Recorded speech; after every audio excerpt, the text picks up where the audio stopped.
The best gift would be if you disappeared from our family. Those words landed like a punch. My name is Stuart. I'm 57. I run a small plumbing supply business in Charlotte, North Carolina. And Kevin said that to me the day before my daughter's wedding, not yelled in the heat of an argument, not tossed out in a moment of alcohol-fueled bravado, just a flat, controlled sentence, like he was reciting a grocery list. I had stepped out of the rehearsal dinner into the hotel lobby for a breath of air.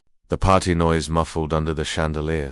Sophia was upstairs with bridesmaids finalizing schedules or calming nerves. Kevin had edged me toward the elevator bank, away from prying ears. I mean it, Stuart, he said. Sophia and I would be better off without your constant interference. He looked at me as if naming a fact, not hurling an insult. I felt my skin tighten. I'd been financing most of this wedding for 8 months, $85,000 so far. Venue, caterer, band, flowers, the photographer, and the honeymoon. He'd watched me sign the checks. He had seen the numbers. He knew I'd covered deposits and down payments. And yet he called it interference. I kept my tone even. So you want to act like we're charity, I said. You act like you owned the place because you didn't write the checks. It stung because I wasn't trying to buy my daughter's love. Every dollar came from wanting Sophia to have the wedding her mother would have planned. But Kevin viewed money as power rather than love. He treated generosity like leverage. Maybe you're right, I said, letting each syllable land differently than he expected. He'd braced for outrage, perhaps for a fight, for me to promise I'd back away. Instead, I pulled my phone from my pocket and scrolled through the contacts. You want me gone? I asked quietly. Fine. When I vanish, everything I put into this disappears too. His confident face flickered. For the first time in months, uncertainty crossed his features. What are you talking about? He asked. I dialed the wedding coordinator. The woman answered on the second ring. Jennifer, this is Stuart Patterson. Cancel all services for tomorrow's ceremony. Yes, everything. Effective immediately. Kevin clamped a hand on my arm, startled. Wait, what are you doing? He hissed. I let him go and finished the calls. The caterer, the florist, the DJ, one after another. I rang and I cancelled. I could feel his composure crumble as I moved through the list, systematically undoing 8 months of planning in less than 15 minutes. You said you'd be better off without me, I reminded him. Let's see how well that goes. The elevator chimed and the doors sighed open. I stepped in, facing him as the doors closed in a sliver. His face went pale, a look I'd not seen before. It dawned on him that it wasn't just my presence he wanted to remove. It was everything attached to me. The honeymoon's paid through Sunday, I added as the doors sealed. After that, you're on your own. Back in my room, I started packing. By morning I would be gone, exactly what he said he wanted. My plan had not been impulsive. I had been arranging this wedding since Sophia's engagement 14 months ago. Caroline, my late wife, would have delighted in all of it. She would have been the brightest light at the rehearsal. Caroline died 3 years prior from cancer, and losing her folded something shut inside me. Work kept me occupied, but raising Sophia and making plans for her future made me feel human again. When Sophia introduced Kevin 2 years ago, I tried to like him. He presented well, neat clothes, polite speech, a good resume in tech marketing, but small things annoyed me. He'd order for Sophia at restaurants without asking what she wanted. He'd scroll his phone through conversations, laugh at jokes that weren't funny, and dismiss stories of Caroline like they were inconvenient truths. I assumed any father would bristle at his daughter's suitors, so I kept an open mind. After the engagement, patterns hardened. Kevin turned family dinners into lecture halls, steering topics to his promotions and plans, while Sophia, exhausted between planning and work, tried to keep the peace. When she mentioned her wish for a traditional Catholic ceremony, Kevin waved it off. We'll keep it simple, he said, and Sophia, displaced by grief and indecision, fell silent. I stepped in and offered to fund what she wanted. I wanted a day Caroline would have taken pride in. Sophia cried and hugged me. Kevin shook my hand and mouthed gratitude, but his eyes weren't honest. Over the next month, Kevin nagged when I suggested vendors, then took no part in planning. He started suggesting upgrades, but never lifted a finger to arrange them. He complained about costs while leaning on me to pay. Once, when I queried the price of a bachelor weekend, he said, "If you can't afford it, say so." But I covered it anyway, $4,000 for a few days of fun. Sophia shrugged these things off. He's stressed, Dad, she told me each time. Wedding planning is overwhelming.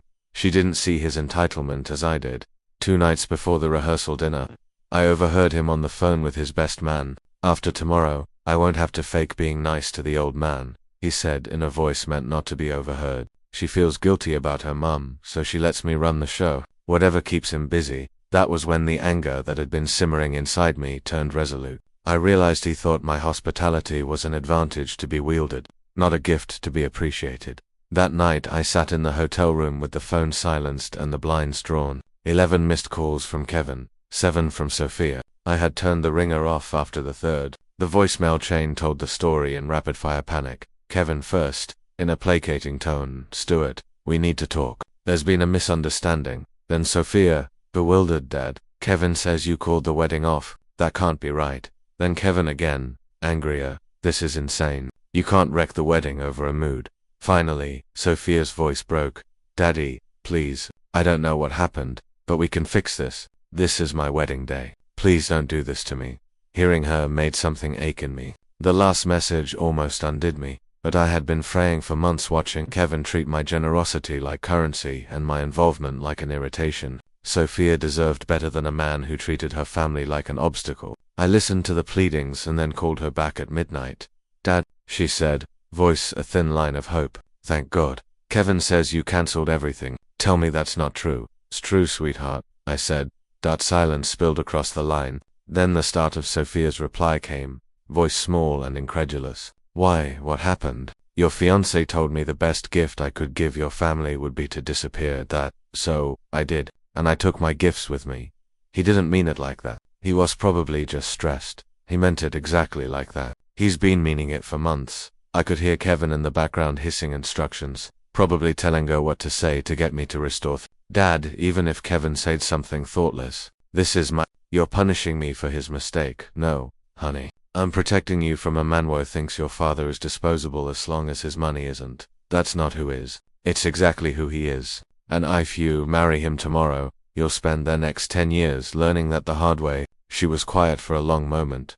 When she spoke again, her voice was, so, what happens now? Now you decide if you want to marry Samin who can't afford the wedding hepland, or if you want to postpone until you find someone who values what you value. The church is paid through next month. I added, if you want a small ceremony with people who actually love you, I'll gladly pay for that. But I won't finance another day of Kevin treating your family like we're lucky to be tolerated. I need to think. That's all I wanted, sweetheart. For you to think. I hung up and started loading my truck. By dawn, I'd be at my cabin in the mountains, 3 hours away. Kevin had wanted me gone. Now he could explain to 200 wedding Wests why the groom's attitude problem had cancelled the bride's dream day. Some lessons cost more than others. I woke up at 5 a.m. to 37 missed calls. Feuding was scheduled for 2 p.m. by now. Vendors would be arriving at the venue to find locked doors and cancelled. My phone buzzed. Sophia. Dad, I'm at the church. Father Mitchell's you can hold the ceremony. The florist just left. She says you told Hernert to deliver the arrangements. That's right. The caterer is threatening to sue for the deposit. Kevin's parents are driving here from Tennessee. My bridesmaids are in their hotel room. I felt sick, but I'd come at a day this path. What does Kevin have to say? He's making calls trying to fix. He thinks maybe we can pay the vendors directly, get them to come back. With what money? Silence. Then quietly, he's trying to get a loan. Kevin had finally hit. He was about to learn what his dream wedding actually cost when Sammy Niels wasn't paying for it. Sophia, I need you to understand something. I didn't cancel your wedding to hurt you. I cancelled Kevin's wedding to save you. What's the difference? A wedding is about two families joining. Kevin made it clear my family wasn't welcome. So, I took my family and me money and left. But you're my family too. Exactly. And Kevin asked me to disappear from it. My phone beeped with another call. Kevin, I need to go, sweetheart, but I want you to pay attention to what Kevin does next. When Simone shows you who they are, under pressure, believe them. I switched to Kevin's call. Stuart, you've made your...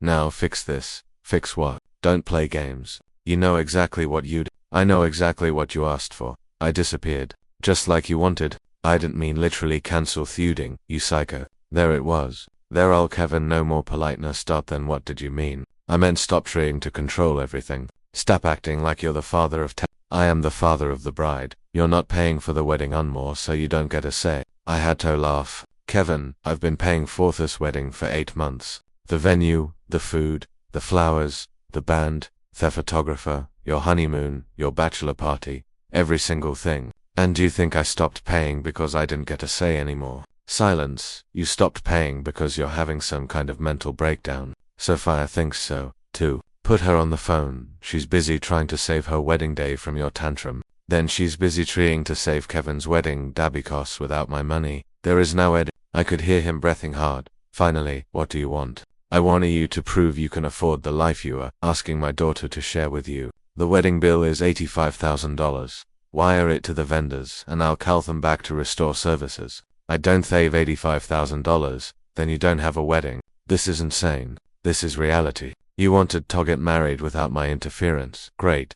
Get married without my money. Sophia will never forgive you for this. Maybe not, but she thanked me eventually for showing her what kind of man she almost married. I hung up and turned off my phone. I needed coffee and quiet to think. Kevin was about to get desperate, and desperate people make revealing choices. The mountain air was crisp and clean. I sat on my cabin's porch, watching the sunrise over the ridge. For the first time in months, I felt peaceful. No phone calls about wedding details, no tension about Kevin's latest no walking on eggshells around my own daughter. Kevin had given me a gift in his way. He'd shown his true face early enough for Sophia to see it. Now we'd find out if she was looking. It heard my phone back on at 10 a.m. 43 missed calls, 26 voicemails, and 62 texts. The first voicemail was from Jennifer, the wedding coordinator, panicking about vendors showing up to a cancelled event. The second was from Kevin's mother, asking if I'd lost him. The third was from my brother-in-law Tony, who'd driven down from Virginia with his wife. Stuart, what the hell is going on? Kevin called me ranting about you sabotaging the wedding. Says you went crazy and cancelled everything out. That doesn't sound like you. Booty need to know what's happening before E drive home. I called Tony back first. He'd been Caroline's brother. Knew me for 20 years. Tony, it's Stuart. Jesus. Finally. What's this about? Canceling. Kevin made you sound like you. Did he mention why I He said you two had an argument about wedding details and you've reacted. He told me the best gift I could give his family would be to disappear. Then her acted surprised when I took him at his word. Silence. Tony had never liked Kevin much either. He said that night before last, right after the rehearsal dinner. Cold as ice. Man, you've been paying for this wedding. Every penny. 85 grand so far. Son of a Tony got it immediately. That's what I'd hoped. Where's Sophia in all this? Trying to savvy her wedding day. Kevin's got her believing I had some kind of breakdown. What do you need me to do? Just be there for her when reality hits. This isn't going to end well for Kevin. After Tony, I called Jennifer, wedding coordinator. Mr. Patterson, thank goodness. This is at us. The vendors are furious. The guests are arriving in 3 hours, and Thegrim is trying to wire money from 3 different bank accounts that don't have no funds. Kevin's trying to pay He's trying, but the amounts aren't working. The catering bill alone is $28,000. He's got maybe $6,000 in his checking account. So Kevin was learning what his champagne dreams cost when someone else wasn't buying. What a boot. He's maxed out. I think's calling family members now trying to borrow money perfect. Nothing like a financial desperation to reveal character. Jennifer, I want you to know this isn't our fault. I cannot because the groom specifically asked me to remove myself from their family. I'm simply honoring his request. But the bride is about to learn something important about the man she's planning to marry. Let Kevin try to solve this himself. My next call was from an unknown number. Kevin's father, Mr. Patterson. This is Dale Bryant, Kevin's dad. My son called me about some kind of misunderstanding which the wedding payments. What did Hettle you? He said you cancelled the wedding services over some argument, and now Honeydee's help covering the cost to get them How much help does he need? He's asking for $60,000, I whistled. That's a lot of money to hire on 3 hours notice. It is, that's why I'm calling you. Kevin says you can fix this with a phone call, but you're being stubborn about some family dispute. Mr. Bryant, your son asked me to disappear from his family. I'm a man of my word. Pause. He asked you to what? Disappear. Said it would be the best gift I could give them. Longer pause. And you'd been paying for the wedding. Every expense. Your son knew that when he made his request. Jesus Christ. Indeed. So now he's learning what it cost to get married without their father-in-law. He wanted gone. Del Bryant hung up without another word. Benoon the situation had Kevin's attempts to fund wedding had failed spectacularly. His credit was maxed. His parents could not wire $60,000 on short notice, and his friends from the bachelor party had mysteriously become unreachable. Sophia called at 12:30 p.m., 2.5 hours before the ceremony. Dad, I need you to tell me the truth about something. Always. Kevin says you cancelled the wedding because you wanted control over. Is that true? No, sweetheart. I cancelled the wedding because Kevin told me to disappear from your family. Hessies, he never said that. Of course, headed. Sophia, I recorded our conversation. Silence. I hadn't actually recorded it, but Kevin's denial told me everything he needed to know about his character. You recorded him. I've learned to protect myself when dealing with people who write history to suit their needs. Can he hear it? This was the moment Kevin had forced me to choose between my daughter Simody happiness and her long. I'd chosen her future. Meet him at Murphy's Diner on Independence Boulevard in 30 minutes. Come alone. The wedding's in 2 hours. Sweetheart, there is no wedding. Kevin can't afford it, and I won't fund it. But I need you to understand why. Murphy's Diner was halfway between Charlotte and my cabin. I got there first and took a corner booth where we could talk privately. Sophia arrived 20 minutes later, still in her robe, high-end curlers. She looked exhausted. Dad, I need you to fix this. I can't fix this, honey. Kevin broke it by saying something thoughtless when he was, by showing me exactly how Hessies are family as obstacles to manage until he gets what he wants. I pulled out my phone and opened the Notes app. I'd been tracking Kevin's behavior for months without realizing it. Look at, I showed her my records. Every payment I'd made, every time Kevin had complained about my involvement, every dismissive comment, every demand for upgrades he couldn't afford. This ISWAT $85,000 of gratitude looks like Sophia. Your fiancé took my money for 8 months while resenting my existence. Cha scrolled through the notes, her face growing paler. I didn't know you'd been keeping track. I wasn't keeping track. I was trying to understand why the man my daughter loved seemed to hate her. He doesn't hate you. Then why did he ask me to disappear? She did. She was still reading my notes. The bachelor party was $4,000. She said, plus flights and hotels. Kevin told his friends I was paying, then acted like I was being controlling when I questioned the cost. He told me you offered to pay for it. I offered to pay for a reasonable celebration. Kevin upgraded it to a luxury weekend and presented me with the bill. Sophia put down my phone and looked at me with Carolyn's eyes. What do you want me to do? I want you to postpone the wedding until you're sure you're marrying someone who respects your family.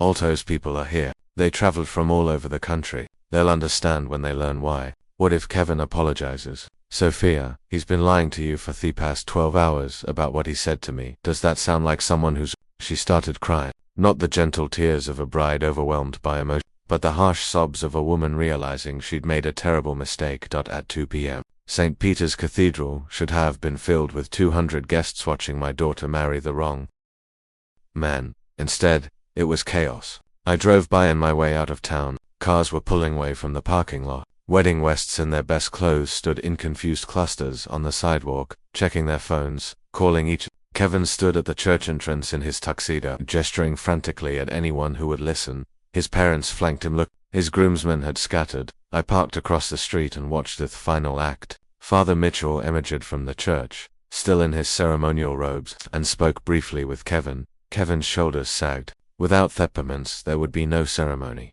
The church doors closed. That's when Kevin spotted my truck. He ran across street, wedding shoes slipping on the asphalt. You son of a, he pounded on my window. You destroyed my... I rolled it down halfway. Your wedding? I thought you could afford your own wedding, Kevin. Isn't that what you told your groomsmen? His face went white. Someone had talked. I never said. Brandon did call me this morning asking why I'd really cancelled. Seems you told your bachelor party that after the wedding you'd never have to pretend or like me again. Kevin's mouth opened and closed like a fish. You also told them Sophia felt guilty about her mother's death, so she let me play wedding planner to keep me busy. Your words. That's not. I didn't mean you meant every word. The only thing you didn't mean was getting caught. Wedding guests were gathering watching this public meltdown. Kevin's humiliation was complete. Where's Sophia? Somewhere safe, thinking about what kind of man asks his future father-in-law to disappear while spending his money. It started my engine. Kevin grabbed the door handle. This isn't over. Yes, itis.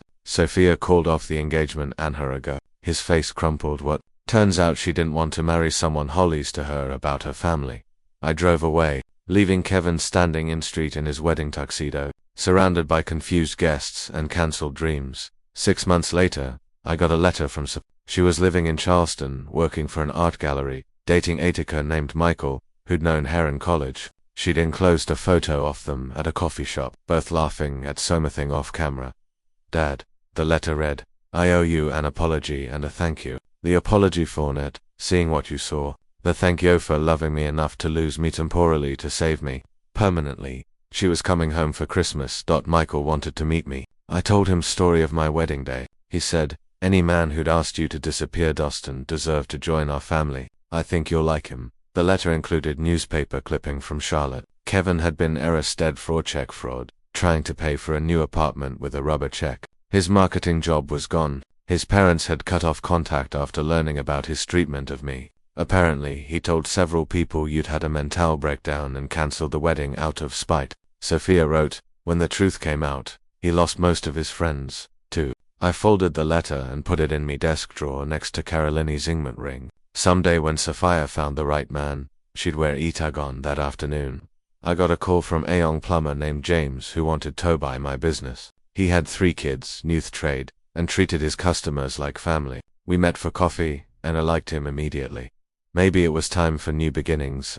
Kevin's demand that I disappear had given me exactly what I needed, the clarity to see what mattered and the courage to protect it. Kevin and his family faced lasting consequences for their behavior. His parents endured social embarrassment when their friends learned the full story of the cancelled wedding, leading to their estrangement from their son. Kevin's professional reputation suffered when word spread about his fraudulent Streck incident on his treatment of his future father-in-law, making him unemployable in Charlotte's tight-knit business community. His social circle collapsed. One former friends realized he had manipulated them with lies about Stuart's supposed mental breakdown, leaving him isolated and bitter. Through deposits he couldn't recover left him in debt.